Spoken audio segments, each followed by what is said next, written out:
Selamat datang di Saya Wibu. Kalau Anda Wibu, subscribe ya bos. Kalau Anda bukan Wibu, subscribe juga sih. Pada intinya dukung channel ini dengan like, komen, dan subscribe. Oke bos, kembali lagi di Pangeran Otot. Yuji sekarang sedang berada di daerah Kekaisaran Ming dan ia sedang mencari bibit babi yang gemuk. Dan saat ini Yuji sedang berada di tempat Chang'an. Ia istirahat dulu ya di perjalanannya itu, tapi ia malah ketemu orang berotot dan langsung adu power dah sampai menang itu si Yuji. Dan akhirnya Yuji pamer otot sama penonton. Wadidaw. Dan oke, seperti apa kisah selanjutnya? Kita langsung aja lah di capcus. Dan oke, scene pun berpindah. Saat ini Jongsil sedang stres ya, karena ia dipanggil Pangeran Yuji. Otaknya jadi berhenti berpikir. Ia tidak memiliki teman untuk diskusi terkait dengan alat-alat baru. Ini menjengkelkan ya, harus diam setiap hari. Bener-bener bosan dah. Jongsil pun ngobrol sama sesuatu di mejanya, dan ternyata ia sedang ngobrol sama boneka kayu yang ia buat. Walah, shadingnya muncul itu. Ia juga memberi soju kepada boneka kayu itu buat mabuk bareng ya. Walah, bener-bener sengkle ini otaknya si Jongsil. Kemudian ada pelayan yang datang. Ia memberi pesanan Tuan Jongsil, dan ini dia ya pesanannya Tuan Jongsil, yaitu ikan bakar. Tapi setelah dimakan, ikan bakarnya tidak enak, rasanya aneh, kecut, bau amis. Wah, ini makanan apaan dah? Akan tetapi Jongsil mengingat sesuatu. Saat itu Tuan Pangeran Yuji mengatakan kalau alkohol ini dibuat dari hasil penyulingan alat yang dibuat sama Pangeran Yuji, dan penyulingan ini bisa digunakan sebagai pengawet alami. Wah, Jongsil dapat ide dari sistem penyulingan Pangeran Yuji. Jongsil pun bertanya kepada pelayan, kapan kau mengambil ikan ini? Ikan ini diambil dari pelayan 3 hari yang lalu, dan langsung disimpan dengan metode pengasapan. Ikan ini adalah ikan blue shrimp. Ini ikan yang ditangkap nelayan Joseon. Wah, mantap. Terima kasih, aku dapat ide yang bagus. Kemudian pindah scene ke kapal nelayan 2 minggu setelah Jongsil menemukan ide. Berkat ide dari sistem katrol angkat beban yang dibuat sama Pangeran Yuji, Jongsil memiliki ide tentang sistem katrol untuk menjaring ikan, dan idenya berhasil untuk menjaring ikan dalam jumlah besar. Dan juga nelayan tidak perlu repot-repot menarik jaringnya, mereka hanya perlu menarik katrol. Wah, mantap bener. Kemudian Jongsil menyuruh nelayan untuk membuang isi perut dari ikan itu, dari ikan yang telah dihasilkan. Kemudian tebar dengan garam, tabur secara merata. Ini berfungsi untuk mengawetkan ikan supaya para nelayan bisa menjaring kembali, tidak perlu pulang ke pelabuhan untuk menjual ikannya langsung. Jadi nggak perlu bolak-balik, bos. Wah, nelayan sangat senang dengan konsep baru dari Tuan Jongsil. Berkat ide Jongsil ini, tangkapan nelayan bisa 100 ekor, bahkan bisa 500 ekor. Mantap dah, banyak banget dapatnya. Jongsil merasa senang, idenya telah terbukti ampuh. Dengan ini, sedikit demi sedikit, Joseon bisa meningkatkan produksinya. Pangeran Yuji pasti kaget melihat ideku ini. Cepatlah pulang Pangeran Suyang, aku menunggumu. Dan oke, kita pindah scene ke tempatnya Jim Kaisar. Jim Kaisar mendapatkan mandat dari Raja Sejong kalau para member Jim Kaisar disuruh untuk mengajar beberapa anak bangsawan supaya menjadi kuat, dan beberapa pedagang juga ya, pedagang kaya yang ada di Joseon. Latihlah mereka dengan buku panduan sehat menjadi bodybuilding. Waduh, gaswat, Ilyong sampai bingung ini. Soalnya ada banyak orang yang bakal datang ke Jim Kaisar, dan ia yang akan melatihnya. Waduh, gaswat, tolongin bos Yuji. Malahan, Ilyong malah nangis mendapatkan mandat itu. Soalnya, ia bakalan dapat rasis dari para bangsawan ini. Waduh, gaswat. Kemudian, scene dipercepat 1 bulan kemudian. Yi memuji Ilyong karena ia telah bekerja keras untuk melatih para member baru. Tapi Ilyong merasa capek menghadapi para bangsawan yang julid, rasis, semena-mena. Gimana lagi, bangsawan memang gitu. Tapi di hadapan Pangeran Seosan, member baru itu langsung berbuat baik. Mereka langsung sangat menghormati Pangeran Seosan. Waduh, malahan. Tapi terbalik dengan si Ilyong, ia malah ditinggal pergi. Walah-walah, Ilyong jadi kena mental ini dah. Kuatkan dirimu senior Ilyong, setelah ini kita akan dikirim ke Hangul. Orang-orang di sana meminta kita untuk melatih para bangsawan di sana. Waduh, dikirim ke Hangul, bakal kena bully lagi dah. Tapi Ilyong jadi ingat kata Pangeran Yuji, jika ada seseorang yang menganggap remeh dirimu Ilyong, jangan sedih, jangan kasih ampun, pamerkan otot-ototmu dan buat mereka kena mental dengan powermu yang luar biasa. Oke, siap. Bulian harus dijawab dengan otot super. Terima kasih Pangeran Seosan telah mendukungku. Aku jadi semangat ini. Ayo, kita angkat beban 300 kilo. Waduh, gue nggak sanggup senior, ampun dah. Dan ya, akhirnya Ilyong jadi bersikap keras kepada murid-murid baru. Mereka disuruh squat jam 100 kali, mereka juga disuruh angkat beban 90 kilo. Ya, padahal mereka baru ya, dan akhirnya mereka pun pada kelelahan. Tapi Ilyong langsung mengatakan kalau ini ringan bos. Baginya ini cuman angkat beban yang biasa. Biar aku tambahkan ya jadi pas 100 kilo. Waduh, ampun bos. Murid-murid di situ pada nangis sudah. Jangan nangis, kalian sudah 1 bulan di sini. Jadi jangan manja ya. Sekarang juga tambah kecepatan. Ya, tambah juga bebannya jadi 100 kilo. Waduh, gaswat. Malahan ditambahin jadi 100 kilo. Waduh, nangis Polda itu. Semua yang ada di situ jadi malah pada panik dah. Akan tetapi ada murid yang tidak terima dengan kelakuan Ilyong. Aku akan berjuang sekuat tenaga. Hurrah! Gue nggak menyerah nih bos. Gue ini kuat. Begitulah Ilyong mengajar dengan otot dan power mereka. Mereka akan dipaksa sampai titik maksimal. Mereka tidak boleh menyerah. Dan Woke Shin pun berpindah kembali ke Pangeran Yuji yang masih ada di wilayah Kekaisaran Ming. Saat ini Yuji sedang keliling pasar di kota Nanjing. Pelayan Yuji cukup kagum dengan pertanian yang ada di kota ini. Cukup melimpah dan setiap hari diganti itu. Sepertinya pertaniannya sangat maju ya. Yuji yang melihat itu jadi memikirkan pertanian di Joseon. Soalnya sebelum Yuji terisekai, tanah Joseon itu kering dan tidak diurus. Dan setelah ada Yuji, ia berjuang untuk menyuburkan tanah Joseon dengan otot-ototnya. Dan lahan pertanian Joseon pun jadi maju. Mantap dah. Tapi menurut Yuji, Joseon juga perlu varietas pertanian lainnya. Ya, biar semakin banyak ya jenis-jenis sayurannya. Dan oke, sudah cukup jalan-jalannya. Dan sekarang langsung ke restoran. Restoran di kota Nanjing. Ada 2 koki yang dibayar Yuji dengan uang 2 tel. Koki itu kaget karena ini kebanyakan bos. Ya sudah, kalau kebanyakan keluarkan semua yang kau miliki. Dan ya, dibuatkanlah semua makanan yang ada di restoran itu sampai Yuji dan 2 pengawalnya kenyang. Oke, ini dia ada sup kunyit kepala ikan. Ini dia ada babi balibul baru 5 bulan. Dan ini juga ada penyu sungai Nanjing. Dan ya, dimakan semua sampai kenyang pol. Walah, walah, walah. Kokinya sampai nangis itu karena capek. Ya, tapi dapat duit banyak karena diborong semua itu jualannya. Dan Wokira Shin pun berpindah. Kali ini di pasar nelayan Nanjing, Yuji menemui Pak Kumis di situ. Pak Kumis langsung bertanya, apa kau butuh tumpangan untuk pergi ke Joseon? Atau kau mau ke tempat lain? Kapalku tersedia untuk itu. Makasih bos atas tawarannya, tapi aku belum butuh. Perkenalkan, aku Pangeran Suyang dari Kekaisaran Joseon. Waduh, ketemu orang penting. Pak Kumis langsung kaget, sampai keringatan itu dah. Yuji bertanya, apa kau yang mendesain kapal untuk kepala Kasim Zhang Feng? Ya, kapal turtle yang cukup besar di kota Chang'an.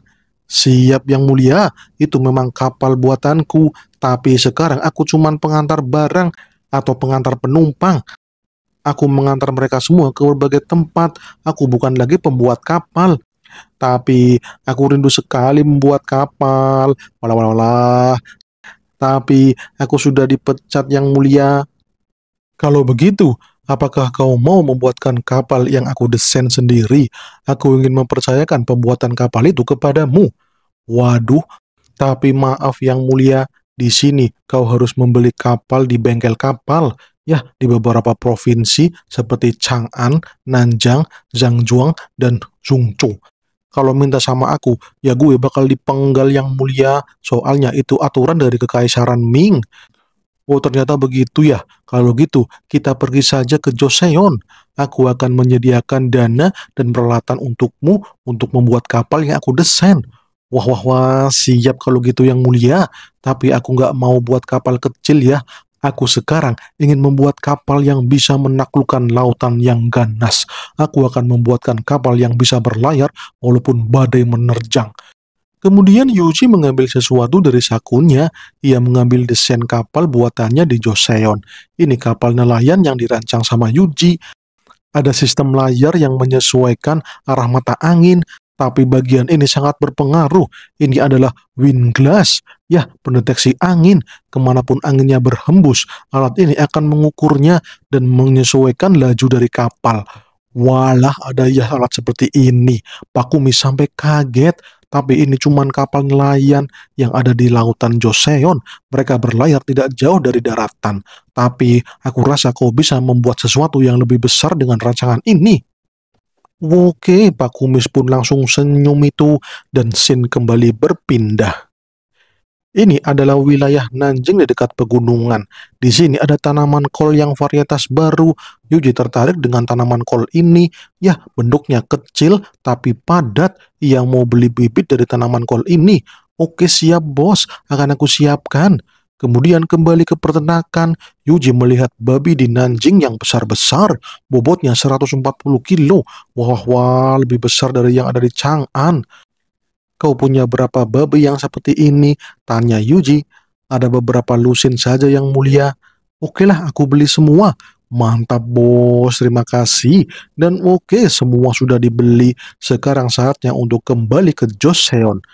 Soalnya, duitnya sudah habis bos. Tinggal satu tel, walah walah walah.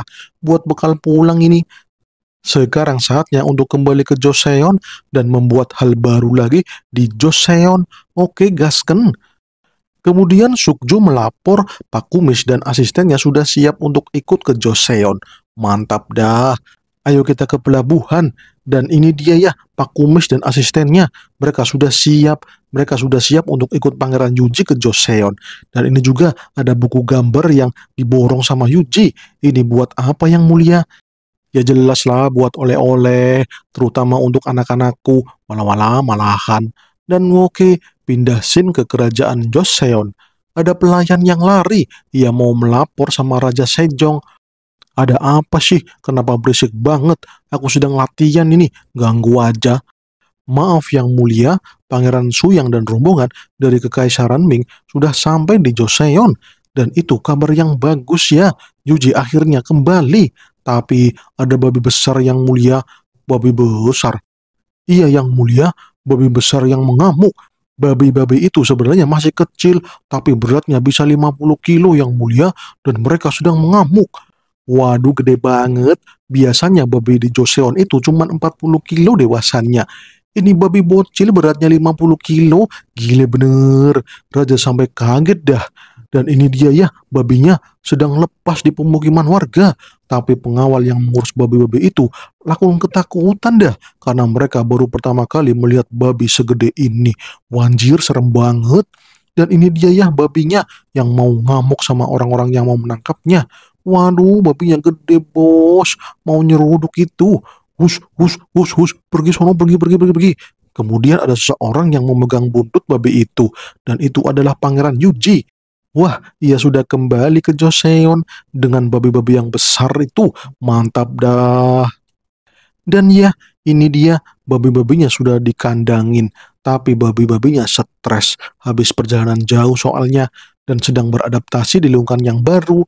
Raja Sejong melihat babi-babi itu, ia sangat senang. Ini mirip babi hutan, besar-besar bos. Raja pun memberi makan babi besar itu dengan jerami gitu ya. Awalnya si babi masih stres itu, tapi melihat Raja Sejong, ia jadi tersenyum. Si babi pun langsung kikuk dan ia mulai makan. Wah, wah, wah, mantap. Babinya lucu-lucu, walaupun nantinya akan masuk ke perutku ya. Waduh, malahan. Kemudian Yuji memberitahu ayahnya kalau ia juga membawa beberapa orang yang akan mengajari rakyat Joseon bertani. Yuji ingin menambahkan ilmu pertanian kepada rakyat Joseon supaya mereka bisa meningkatkan produksi pertanian. Dan ada lagi ini adalah Fang Zhou. Ia adalah Pak Kumis, ia bersama asistennya. Mereka didatangkan ke sini untuk membuat kapal. Ya, bengkel kapal tepatnya. Terima kasih Yang Mulia sudah mempercayakan bengkel kapal Joseon kepada kami. Kemudian Shin berpindah ke tempat Jim Kaisar. Saat ini para member baru sedang berlatih di hadapan Pangeran Jin Yang. Mereka menyambut kembali kedatangan Pangeran Jin Yang. Yuji berterima kasih kepada Ilyong karena sudah membantunya mengurus Jim Kaisar. Siap, Master. Dan Woke, Yuji memperkenalkan alat baru. Ini namanya CrossFit, beban yang bisa diangkat dua tangan. Wah, para murid baru jadi semangat itu. Ini alat baru dari Pangeran Jin Yang. Ya, Pangeran Jin Yang pun mulai mempergerakan gerakan untuk menggunakan CrossFit dan juga ada gerakan baru tentang pemanasan. Wah, para murid baru jadi semangat dah. Akhirnya mereka diajari langsung sama Pangeran Jin Yang. Nggak sama Ilyong lagi itu yang pelayan, malah latihannya suruh ngangkat beban doang. Dan ada juga ini ya, gerakan melompati batang pohon. Dan ini adalah cross swing, putar-putar tubuhmu mengikuti putaran crossfit. Kemudian squat sebanyak mungkin. Oke, siap Yang Mulia, itu mudah, kami akan melakukannya. Oke, itu semua memang mudah, lakukan sekarang juga, ucap Pangeran Yuji. Dan ya, setelah dilakukan mereka malah teriak-teriak, wadidaw.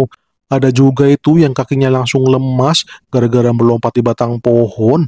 Ya elah, baru 10 lompatan udah pegel-pegel. Kalian tidak boleh manja. Sekarang saatnya untuk latihan dengan serius bersamaku. Waduh, ampun dah. Malah lebih parah daripada Ilyong.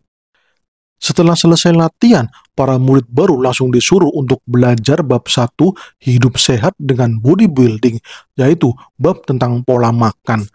Pelajari itu agar kalian paham soal pola makan yang diterapkan di sini. Tapi karena badan mereka sedang kaku-kaku semua, jadinya mereka susah untuk membaca.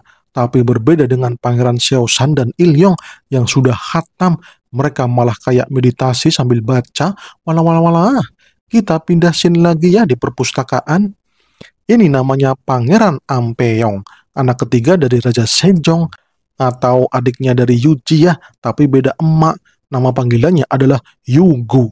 Ia senang sekali mendapatkan buku gambar dari Kekaisaran Ming yang dibawa sama kakaknya. Selama ini ia belajar di Jingguang Temple dan ia selalu melihat buku tulis. Ia senang sekali karena baru pertama kali ini ia melihat buku gambar. Putra mahkota pun mengatakan kalau Yugo terlalu lama di Jingguang Temple. Ia sekali-kali harus ikut latihan di Jim Kaisar. Waduh, maaf Yang Mulia, saya belum lulus dari Jingguang Temple, jadi belum ada waktu untuk latihan. Jadi maaf ya kakak, saya masih sibuk belajar. Tapi temanmu di Jingguang Temple seperti Sukju dan Hawiji sudah ikut latihan. Bahkan Hawiji sekarang menjadi trainer di Jim Kaisar. Masa kau tidak mau ikut? Ucap Yuji. Berolahraga itu perlu adik Yugu. Waduh, dua kakaknya malah memojokkan si Yugu. Ia tidak bisa berkutik itu dah. Ampun dah, ampun kakak. Aku masih ingin belajar. Saya nggak suka berkeringat kakak, jadi tolong ampuni aku. Waduh, waduh, malahan. Dahlah bodo amat, ikuti aku, kau akan diajari oleh temanmu sendiri yaitu Hawiji. Waduh, waduh, ampun, ampun, ampun. Kemudian Shin berpindah di tempat latihan putra mahkota. Ia sekarang sedang mencoba congtong. Ya, congtong sederhana buatan Yuji. Dan itu tembakan pertama dan tepat mengenai sasaran. Ini seperti kembang api yang ditembakkan. Ini sangat kuat sekali. Tapi ternyata di situ ada penyusup yang bersembunyi. Waduh, waduh, gaswat. Dan kita langsung pindah scene ke tempat Wang Zeng. Wang Zeng sedang senang ya, karena ia baru membeli sabun jenis baru. Tubuhnya sekarang penuh dengan wewangian. Ia membayar lebih kepada Kekaisaran Ming. Ia masih kesal ya, karena ia harus membeli sabun itu lewat Kekaisaran, tidak lewat Joseon langsung. Tapi ia punya rencana untuk itu. Ia pun tersenyum sambil melempar koin tile silver. Dan juga ia mengatakan bersambung. Malah bersambung. Oke kawan-kawan semuanya, terima kasih sudah mau menonton saya Wibu, tempatnya alur cerita manhwa terbaru. Oke ya bos, jangan lupa like, komen, dan subscribe. Siap, terima kasih, salam cus.